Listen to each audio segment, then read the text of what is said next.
भाजपा जिला अध्यक्ष आदित्य चौटाला ने आज दोपहर हुड्डा स्थित कार्यालय में प्रेस वार्ता की। नगर परिषद चेयरपर्सन चुनाव में हलोपा समर्थित रीना सेठी की जीत पर उन्होंने गंभीर आरोप लगाए। उन्होंने कहा कि यह जीत रीना सेठी की नहीं बल्कि धनबल की जीत हुई है। विधायक गोपाल कांडा ने भाजपा के साथ धोखा किया। सरकार से सहमति होने के बावजूद कांडा ने अपना प्रत्याशी उतारा। मजबूरन भाजपा को भी इस मौके पर अपना प्रत्याशी खड़ा करना पड़ा।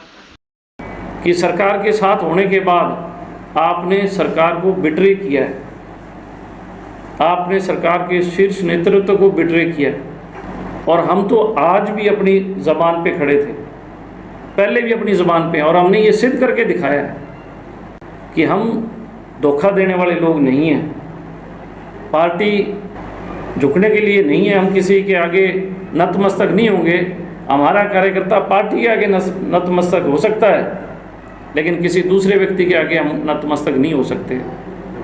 और मजबूत स्थिति में ही, और हमने कहीं पे भी खरीद फरोख्त की, लालच की, कोई ऐसी हमारी तरफ से किसी के साथ कोई बातचीत इस तरीके की नहीं थी। हमने अपना एक मानस बना रखा था कि कांडा साहब सुमन शर्मा जी का नाम प्रपोज करें। हमारे सारे के सारे पार्षद एक मत से हमारी बहन सुमन शर्मा के साथ रहेंगे।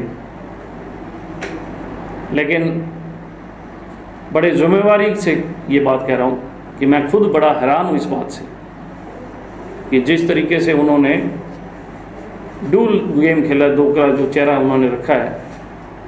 ये राजनीति में और सरसा वासियों को ये सोचना चाहिए कि उन्हें आगे क्या फैसला लेना है। आपने कहा कि कुछ कांग्रेस पार्षदों ने कांडा का साथ दिया। हाँ जी।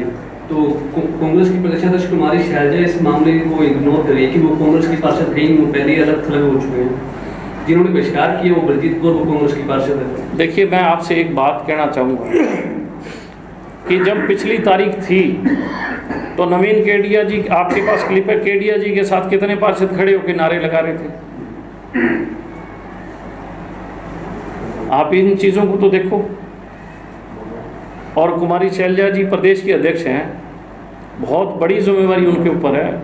अगर वो ऐसी बात कह रही हैं तो मैं ये समझता हूँ कि वो विषय को टालने की कोशिश कर रही हैं, क्योंकि उनके संज्ञान में सारी चीज़ आ चुकी हैं। और जिस तरीके से वो यहाँ उपचुनाव के अंदर अब दौरे कर रही है, मैं ये पूछना चाहूँगा कि भाई जब आपके पार्षद ही भाग गए तो फिर आप वहाँ यहाँ इलाहाबाद में आप क्या निकालोगे? आपके पास सौदा ही कुछ नहीं है। आप एक्शन लो। अगर आपके पार्षद थे, आप एक्शन लो। और ये तो अखबार में छपी है कि कांग्रेस के कितने पार्षद हैं। न्यूज़पेपर की आप उठाओ, जब आप एनालिसिस करते हो कि इस पार्टी के कितने कितने हैं, उसमें आपने पेपर्स में आई हुई है कितने पार्षद हैं कांग्रेस के, ये तो अखबार में ही छपी हुई है। इसका मतलब उनको अभी तक यही नहीं पता लगा भी मेरी पार्टी के कितने लोग हैं। तो फिर वहाँ यहाँ वो दौरा किस बात की कर रही हैं। गोपाल कांडा जी ने प्रेस कॉन्फ्रेंस करके 21 तारीख को ये कहा भी कि सुमन शर्मा प्रत्याशी होती हैं तो वो मदद करेंगे। और उन्होंने ये भी कहा कि मैंने नो कॉन्फिडेंस में भी सरकार का साथ दिया, मैं सरकार के साथ खड़ा हूँ। पिछले चुनाव के बाद जो भ्रांति, दुष्प्रचार एक शहर के अंदर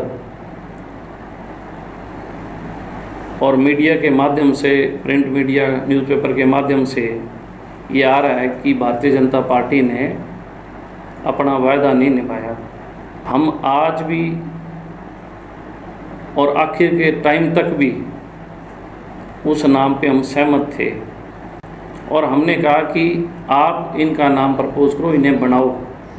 अगर हमारे पास पूरा आंकड़ा होता भारतीय जनता पार्टी के पास तो हमें ज़रूरत भी नहीं थी। लेकिन कांडा जी और सरकार के साथ थे।